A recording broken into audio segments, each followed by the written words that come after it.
Pai do Senhor, irmãos. Deus abençoe a todos vocês. Bem-vindos a mais um estudo bíblico. Hoje vamos estudar a Epístola de Filemão, tá? Mas antes de tudo, vamos orar ao Senhor, amém? Senhor Deus, Todo-Poderoso, Santo, Santo, Santo, louvado seja o nome do Senhor. Toda a honra e glória pertence somente a Ti, ó Deus. Obrigado pela oportunidade que nós estamos tendo, Pai, de estudar mais um capítulo, mais um livro da Tua Palavra. O Senhor esteja abençoando cada irmão, esteja abrindo suas mentes, seus corações, esteja fazendo que estejam aptos a receber a Tua Palavra, meu Deus. O Espírito Santo esteja a ministrar aos nossos corações, o homem seja apenas um instrumento em Tuas mãos, usado para a honra e glória do Teu santo nome, Pai. Que o Senhor cresça e nós diminuamos a cada dia mais. Muito obrigado por tudo, Senhor Deus. Receba nossa oração em nome de Jesus. Amém. Então, amados, só de frisar aqui que essa carta aqui é endereçada a Filemão. Filemão é provavelmente um membro rico, né, da igreja de Colosso, tá? Ele havia se convertido por meio do ministério de Paulo. A igreja, a igreja em Colosso se reunia na casa de Filemão, tá? No caso aqui, um dos escravos do Filemão, ele é um homem muito rico, ele tinha escravos. Onésimo é um desses escravos, ele tinha fugido, né? E o Onésimo, ele era propriedade legal do Filemão. Nessa época, isso era aceito, isso era parte da sociedade. Ele era uma propriedade legal do Filemão. Ele estava fugido. Então, o Onésimo chega a Roma, tem um encontro com Paulo, conhece Paulo, e Paulo o converte. Paulo fala de Jesus, apresenta Jesus para ele, ele se converte. Ele aceita Jesus na vida dele, tá? Ou seja, tanto o Filemão como o Onésimo, eles são filhos espirituais de Paulo. Eles foram convertidos para o ministério de Paulo. Então essa carta aqui é endereçada ao Filemão para que ele recebesse novamente o Onésimo, recebesse o Onésimo de volta, perdoasse o Onésimo e recebesse agora também como irmão em Cristo. Amém? Não quer dizer que ele ia deixar de ser escravo, mas não só ele está recebendo novamente o Onésimo como escravo, mas também como irmão em Cristo. Essa carta aqui foi escrita mais ou menos em 60 depois de Cristo. Então ela foi escrita mais ou menos na mesma época da carta aos Efésios e a carta aos Colossenses. Provavelmente ela foi enviada junto da carta aos Colossenses, que estava em posse de Tíquico. Tíquico levou a Colosso a carta de Paulo. E provavelmente ele também estava em posse dessa carta do Paulo para o Filemão. Tá? Vamos adiante aqui, vamos começar, né? O versículo 1 nos fala assim: Paulo, prisioneiro de Jesus Cristo, e o irmão Timóteo, ao amado Filemão, nosso cooperador, e a nossa irmã Áfia, e a Arquipo, nosso companheiro, e a igreja que está em tua casa. Graça a vós e paz da parte de Deus, nosso Pai, e da do Senhor Jesus Cristo. Então Paulo aqui começa se apresentando como prisioneiro de Jesus, né? E fala que Timóteo está com ele. No caso, Timóteo também está em Roma com Paulo. É interessante que ele realmente se apresenta como apóstolo de Jesus. Aqui ele fala prisioneiro de Jesus. É interessante ele mudar essa apresentação dele, porque remete aqui, ele é prisioneiro de Jesus, ele é servo de Jesus, tá? Ele é posse de Jesus, ele tem uma autoridade sobre ele. Isso remete até a posição, mais ou menos a posição de Onésimo em relação a Filemão. Mas ele é servo, prisioneiro por amor. E o Filemão agora teria o Onésimo como um servo diferente, um servo que estava ali não mais para rebelião, por amor também, amor a Cristo. E aqui ele cita, né, algumas pessoas. A Áfia, os estudiosos acreditam que a Áfia era a mulher de Filemão, tá? A esposa de Filemão. E o Arquipo, ele é citado lá no final da carta de Colossenses. O Arquipo, alguns estudiosos acreditam que ele era o filho de Filemão, mas isso não é algo certo não, tá?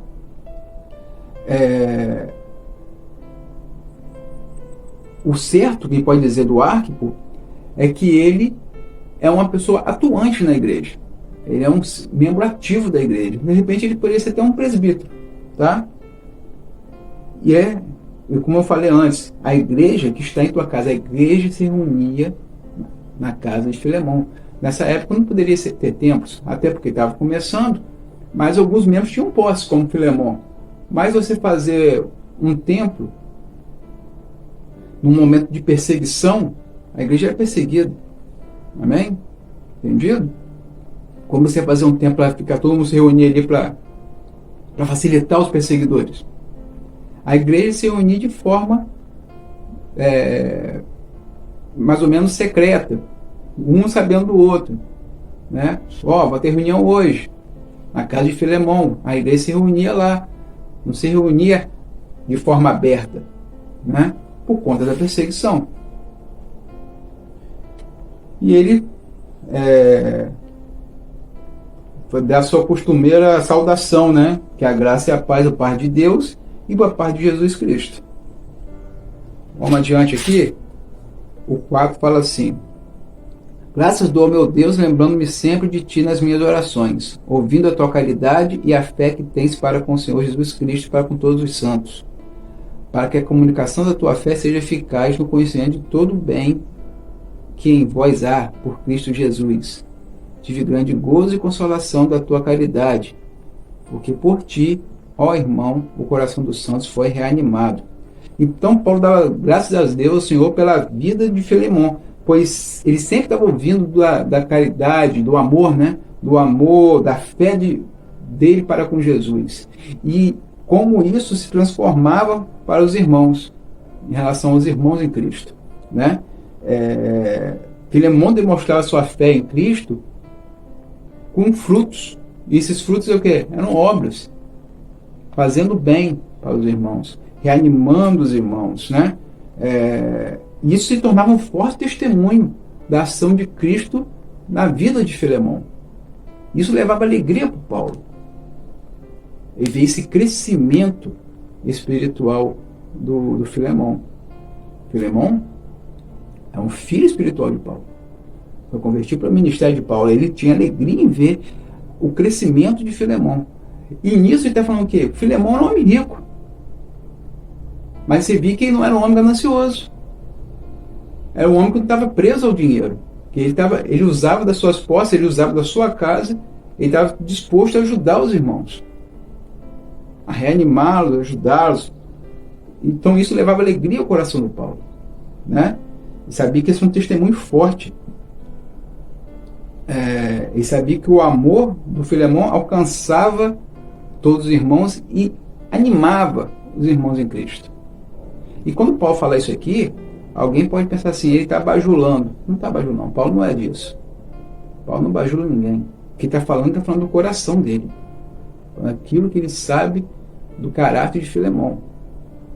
Ele não está fazendo nenhuma bajulação, tá? Isso seria falso, uma falsidade. Paulo não era um homem falso. Amém? Vamos adiante aqui, no 8 nos fala assim: pelo que, ainda que tenha em Cristo grande confiança para te mandar o que te convém, todavia, peço-te antes por caridade, sendo eu tal como sou, Paulo, o velho e também agora prisioneiro de Jesus Cristo. Então Paulo está aqui chegou ao propósito principal da carta, né? Que é interceder por Onésimo. O Paulo, na sua posição de apóstolo, ele poderia muito bem procurar exercer essa posição dele, a autoridade dessa posição dele, e falar assim com Onésimo: ô meu irmão, é seu dever como cristão receber novamente Onésimo e perdoá-lo. ou qualquer coisa. Você tem essa obrigação. E é isso que eu estou falando para você fazer. Com certeza, o Filemon ia acatar. Mas só que essa vitória, e aí, não seria uma vitória sem valor. Esse perdão seria sem valor. É necessário que esse perdão viesse do coração de Filemon. É necessário que fosse motivado por amor, e não por obrigação, e não por força.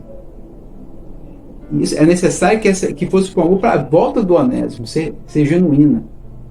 Que o Onésimo pudesse voltar realmente com um amor, com uma aceitação verdadeira do Filemon.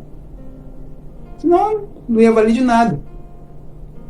Aí Paulo poderia ordenar, mas Paulo prefere, não, por conta disso, prefere o quê? Pedir e não mandar.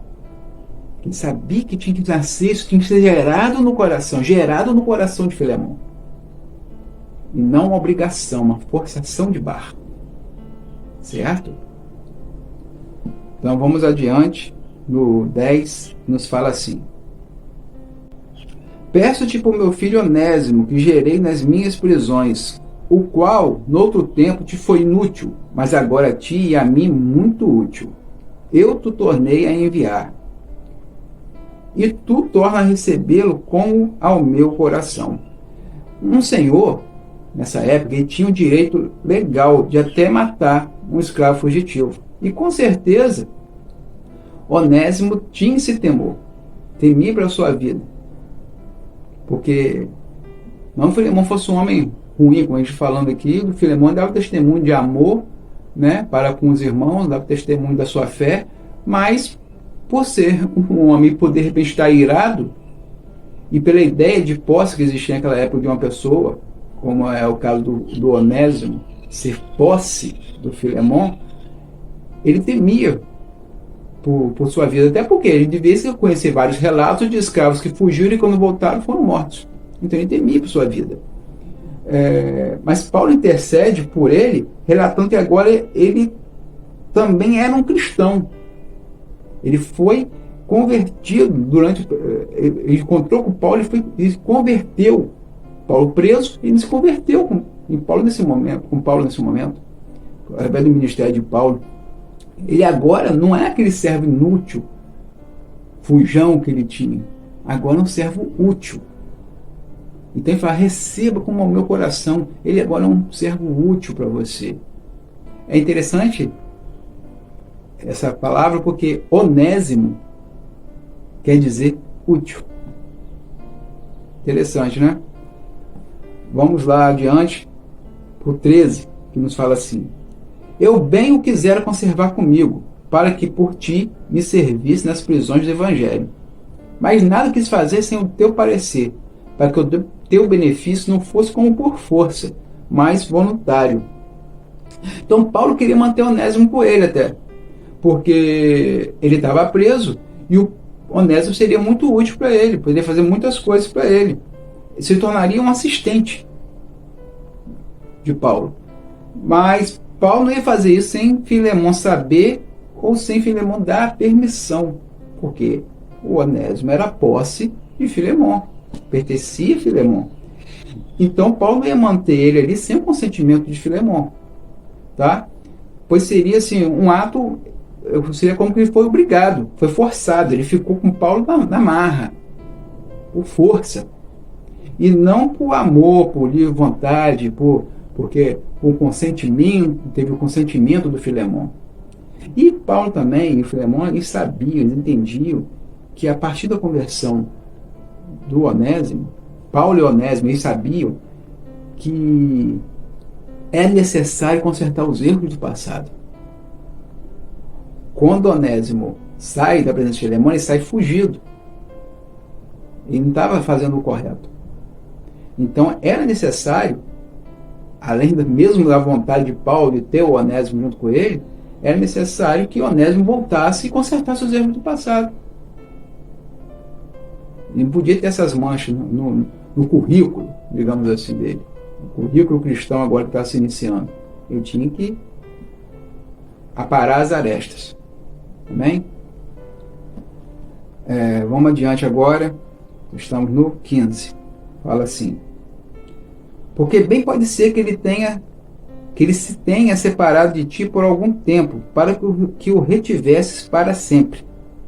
Não já como servo, antes mais do que servo, como irmão amado, particularmente de mim, e quanto mais de ti, assim na carne como no Senhor. Então aqui a gente vê o quê?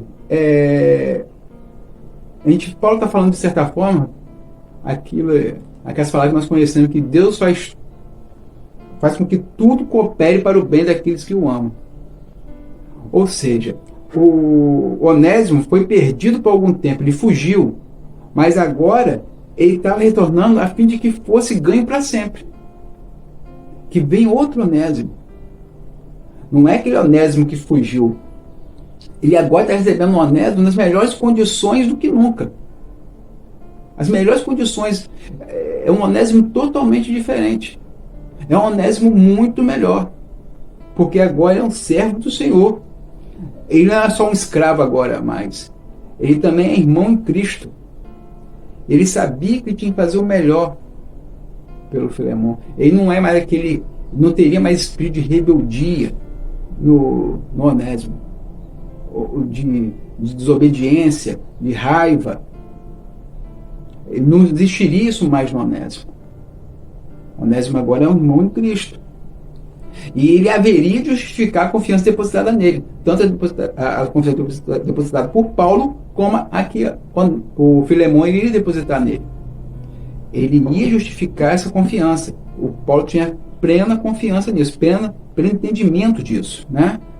Ele ia ser tanto fiel no seu serviço, né, material, como também fiel na sua companhia como cristão, no seu testemunho de cristão. Ele agora recebe um escravo que tinha até mais valor. Como a gente já falou antes, em alguns livros que nós estudamos, num leilão, um escravo cristão, ele valia até mais. Se pagava mais caro por ele. Porque ele dava testemunho de cristão, mesmo sendo escravo. Importava o cristão dar testemunho. Então ele era fiel, trabalhava bem, com afinco, não defraudava, não roubava, não era rebelde. Então ele estava recebendo esse tipo de escravo. Escravo cristão, que era fiel, que dava testemunho de cristão. Agora Onésimo era esse tipo de homem. Amém? Mambo 17 nos fala assim: assim, pois, se me tens por companheiro, recebe-o como a mim mesmo. E se te fez algum dano, ou te deve alguma coisa, põe isso na minha conta. Eu, Paulo, de minha própria mão o escrevi. Eu pagarei, para te não dizer que ainda mesmo a ti próprio, a mim, te deves. Então Paulo pede que ele recebesse Onésimo como se estivesse recebendo o próprio Paulo. Aqui não está claro. Paulo não diz que o Onésimo roubou alguma coisa. De repente a fuga foi motivada por isso. Mas o Paulo não está dizendo que o Onésimo roubou alguma coisa de Filemon. Mas fica aberta essa possibilidade. Aqui é a maneira que ele fala. Existe essa possibilidade.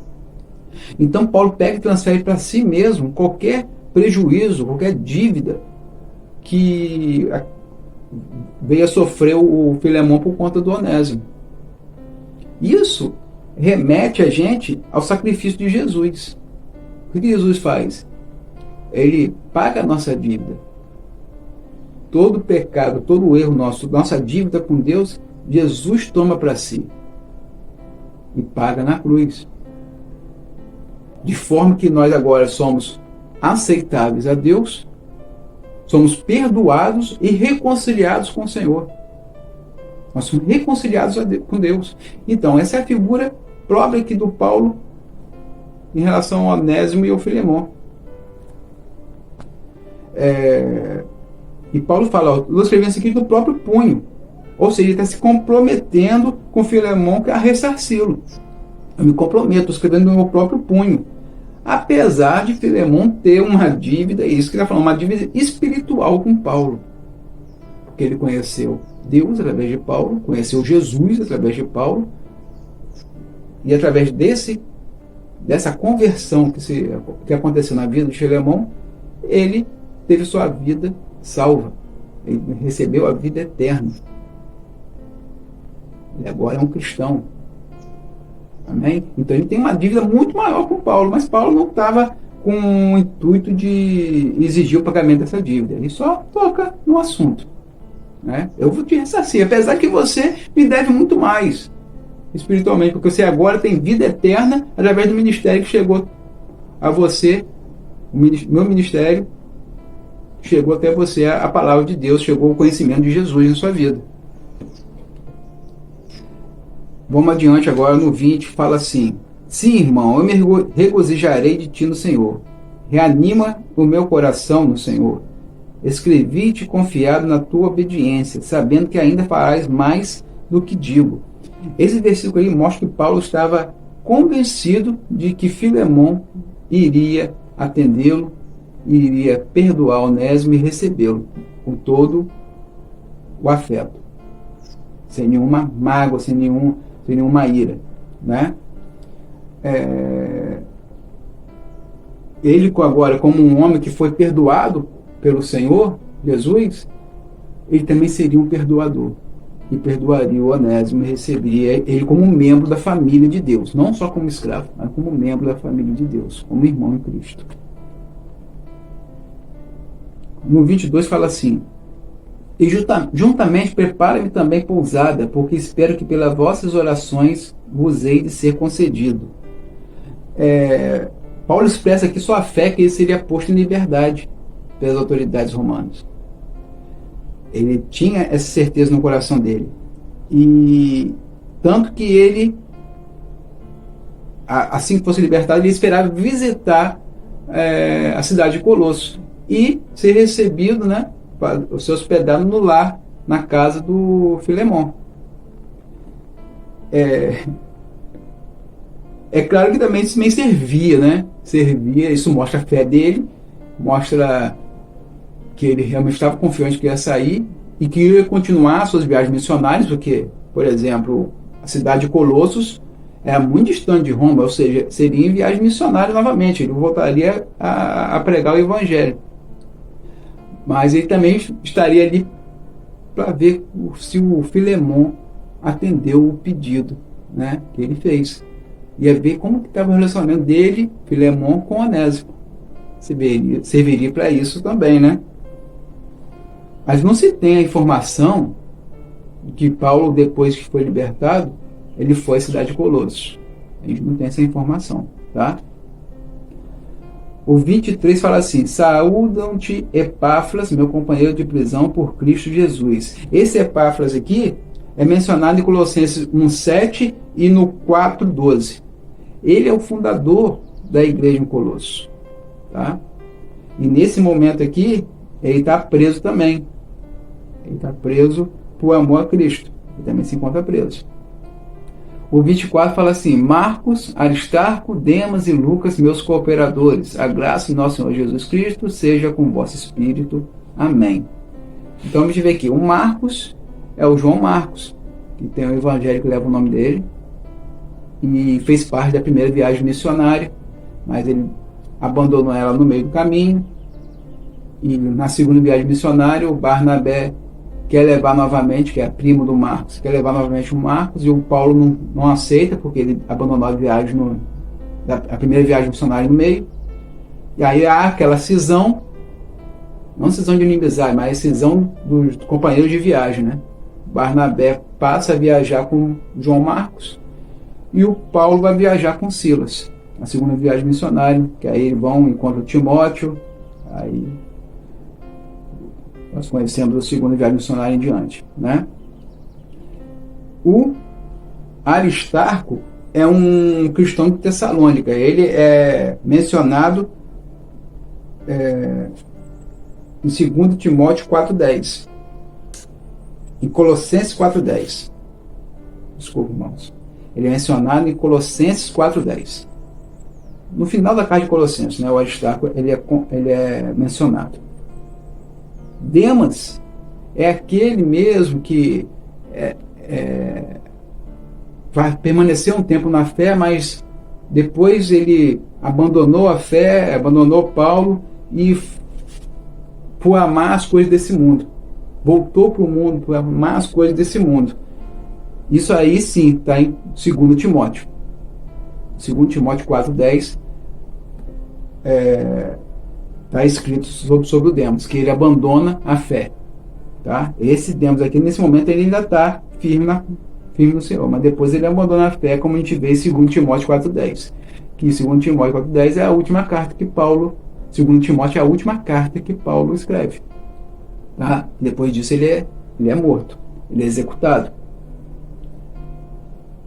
E Lucas, que é o autor do Evangelho de Lucas, o médico amado, né? Que fez parte de viagem missionária com Paulo e estava aqui companheiro e ajudante de Paulo até o fim. Como está lá em 2 Timóteo 4,11, que perto das portas da morte, o Lucas estava lá com ele. Tá? Então Paulo conclui a carta, né, com a sua bênção característica, né? Nosso Senhor Jesus Cristo seja com o vosso espírito. Amém. Então aqui a gente termina a carta de Filemon. É um capítulo só. Amém? Então, amados, espero que tenha sido bênção na vida de vocês, como foi na minha. A gente vai aprofundar um pouco mais nessa carta, mesmo que breve, ela traz significado para a gente, figura a relação de Jesus com o homem, né? Traz essa figura. A gente às vezes passa batido e não percebe, né? Então vamos orar para terminarmos? Senhor Deus Todo-Poderoso, Santo, Santo, Santo, louvado seja o nome do Senhor, Deus. Obrigado por tudo que aqui foi realizado, Senhor. Obrigado por teu amor e misericórdia sobre nossas vidas, ó Deus. Muito obrigado, ó Pai. Que possamos crescer cada vez mais na tua presença para a honra e glória do teu nome, meu Deus. Crescer em sabedoria, crescer em santidade, crescer em obediência, crescer como irmãos em Cristo, crescer no amor e na fidelidade, na fé. Muito obrigado por tudo, Senhor. Dê uma semana de paz, semana tranquila, viver na tua presença, Pai, de acordo com o que é agradável a ti. Receba a nossa oração, Senhor Deus, em nome de Jesus. Amém. Então, amados, fiquem com Deus. Uma semana de paz para vocês, semana de alegria. Semana que vem, Deus assim nos permitir, estamos aqui reunidos novamente. Fique com Deus. Um abraço. A paz do Senhor esteja com todos. Tchau, tchau. Shalom.